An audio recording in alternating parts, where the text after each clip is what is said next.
हर खबर पर होगी आपकी पकड़। डाउनलोड कीजिए ABP live app.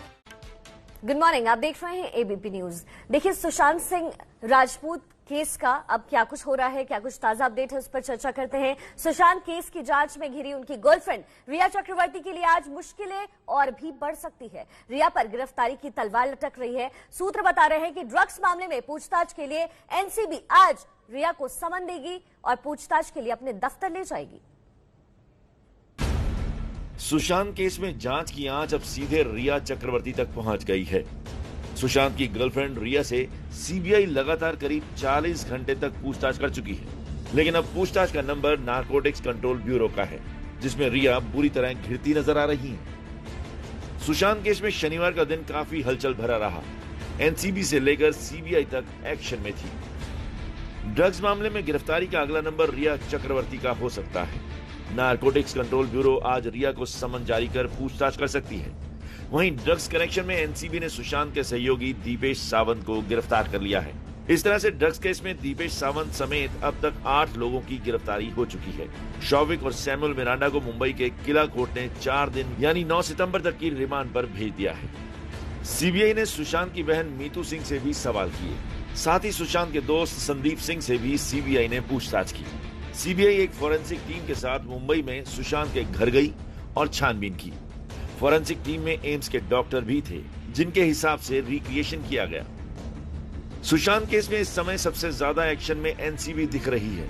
Drug connection में दीपेश सावंत के तौर पर एनसीबी ने 8वीं गिरफ्तारी की है। सुशांत के सहयोगी रहे दीपेश सावंत को पहले सरकारी गवाह बनाए जाने की अटकलें थी। दीपेश सावंत जो कि सुशांत के घर पे रहते थे, उनको गिरफ्तार किया गया है। ऐसी चीजें थी दीपेश सावंत से पूछताछ में जो सामने आई हैं, जिसमें उस पर जो है शक गहराया और उसके बाद जो है दीपेश सावंत को गिरफ्तार किया गया है। तो इस सुशांत मामले में जो ड्रग्स का एंगल है उसको लेते हुए अब जो है ये 8वीं गिरफ्तारी हुई। एनसीबी के डिप्टी डायरेक्टर हैं केपीएस मल्होत्रा, उन्होंने क्लियर किया है कि दीपेश सावंत को गिरफ्तार किया गया है। पूछताछ में कुछ ऐसे बातें पता चली हैं जिसको देखते हुए उन्हें गिरफ्तार किया गया है और आगे उनसे पूछताछ जारी रहेगी और इस मामले में आगे और भी गिरफ्तारियां हो सकती हैं, जिसमें सबसे बड़ा नाम होगा रिया चक्रवर्ती का, जिनको सम्मन एनसीबी भेज सकती है। दीपेश की गिरफ्तारी के बाद एनसीबी को रिया के ड्रग्स कनेक्शन में बड़े सुराग मिल सकते हैं। Deepesh has been arrested and उसका वही रोल है जो मिरांडा सैमुअल का था, प्रोक्योर करवाना और उसको हैंडल करना, और उसी प्रोविजंस में उसको अरेस्ट किया गया क्योंकि उसके पास कुछ ऐसी कॉर्पोरेटिव एविडेंस है जो हमें आगे फर्दर क्रॉस एग्जामिनेशन के लिए चाहिए। As far as summons are concerned, आज किसी को समन नहीं दिए गए। दीपेश और इनकी क्रॉस एग्जामिनेशन चल रही है। ये लोग हमारे पास 9th तक हैं, so let us use our time judiciously and let them be interrogated properly. Rhea की गिरफ्तारी की अटकलें तेज हैं। इसमें मददगार हो सकता है रिया के भाई शौविक चक्रवर्ती का वो कबूलनामा जो उसने एनसीबी के सामने किया है। सूत्र बता रहे हैं कि शौविक ने एनसीबी के सामने कबूला है कि सुशांत के लिए ड्रग्स मंगवाती थी रिया। कब भेजा जाएगा, कब बुलाया जाएगा, गिरफ्तारी की बात है। No speculation please. लेकिन we will tell you when we do something, honestly we will tell you. लेकिन जाएगा जरूर। लेकिन I am telling you that we will send a summon because that is a logical progression. NCB दावा कर रहा है कि सुशांत केस के बहाने ड्रग्स के काले कारोबार की जो जांच शुरू हुई है वो दूर तक जाएगी। इसमें ड्रग्स रैकेट के मुंबई समेत देश भर में फैले काले कारोबार पर भी नजर होगी, जिसमें कई बड़ी मछलियां फंस सकती हैं।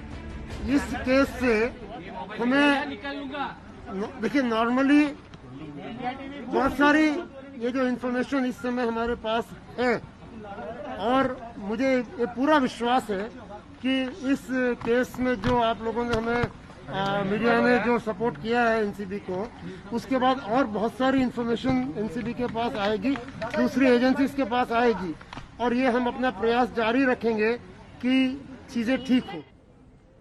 और ऐसा अब साफ तौर पर लग रहा है कि रिया चक्रवर्ती ड्रग्स केस में बुरी तरीके से घिर चुकी हैं। एनसीबी उनसे कड़े सवाल पूछ सकती है, जिनके अगर वो सटीक जवाब नहीं दे पाई तो उनकी गिरफ्तारी तो तय है। सुशांत केस में अब ड्रग्स एंगल की परतें खुलती जा रही हैं।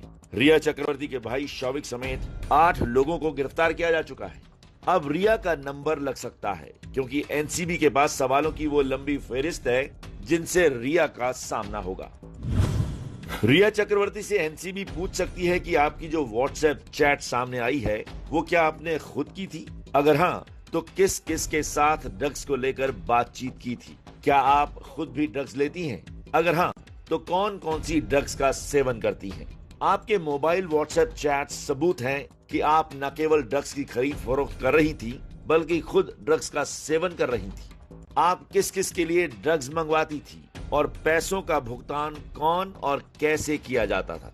आपकी 15 मार्च की शोविक के साथ की गई चैट्स में आप किसके लिए बड की डिमांड कर रही थी? कौन है वो जो एक दिन में 4 सिगरेट पीता है?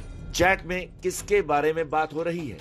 आपने अपने जीवन में पहली बार कब और कौन सी ड्रग्स का सेवन किया था? सुशांत ड्रग्स का सेवन करते थे, इस बात का पता आपको सबसे पहले कब चला? अगर सुशांत ड्रग्स लेते थे तो आपने उन्हें रोका क्यों नहीं? आप क्यों अपने भाई के जरिए सुशांत के लिए ड्रग्स मंगवाती थी? एनसीबी के डिप्टी डायरेक्टर केपीएस मल्होत्रा ने एबीपी न्यूज से बातचीत में कहा है कि ड्रग्स को लेकर रिया संदेह के तगड़े घेरे में है। रिया सुशांत के लिए ड्रग्स मंगवा रही थी।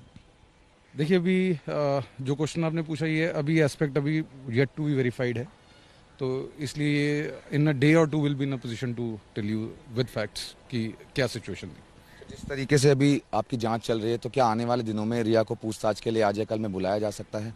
Decision has not yet been taken, अभी लिया नहीं गया। जैसे डिसीजन लिया जाएगा कम्युनिकेट किया जाएगा थ्रू ऑफिशियल चैनल भी, एंड जिसको भी बुलाते हैं उसको भी कम्युनिकेट किया जाता है कब बुलाया जाएगा। That decision is yet to be taken, और वो decision on the basis of evidence होगा, and we are analysing those evidences and we are analysing those statements, technical evidences को भी। तो once it is decided we will communicate. Rhea Chakraborty अपने वकीलों के साथ इन सवालों के जवाब देने की तैयारी जरूर कर रही होंगी।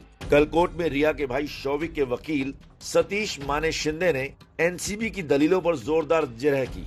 माने शिंदे ने दावा किया कि रिया के संपर्क में आने से पहले ड्रग्स ले रहे थे सुशांत। सतीश माने शिंदे ने कोर्ट में कहा, सुशांत सिंह राजपूत की जिंदगी में जब रिया की एंट्री हुई उससे पहले से सुशांत ड्रग्स लेते थे। फिल्म केदारनाथ की शूटिंग के दौरान सुशांत ने ड्रग्स ली थी। 5 डॉक्टरों ने सुशांत के ड्रग्स लेने की पुष्टि की। बहन प्रियंका की सलाह पर सुशांत दवा लेते थे। सतीश माने शिंदे ने कोर्ट में कहा, शौविक और रिया चक्रवर्ती ने कभी ड्रग्स नहीं लिया। रिया पर सुशांत के पैसे खर्च करने के आरोप गलत हैं। ईडी और सीबीआई को अभी तक पैसों के लेन देन पर कुछ नहीं मिला। 15 करोड़ की थ्योरी भी गलत साबित हुई। सुशांत के अकाउंट से रिया के खाते में कोई लेन देन नहीं।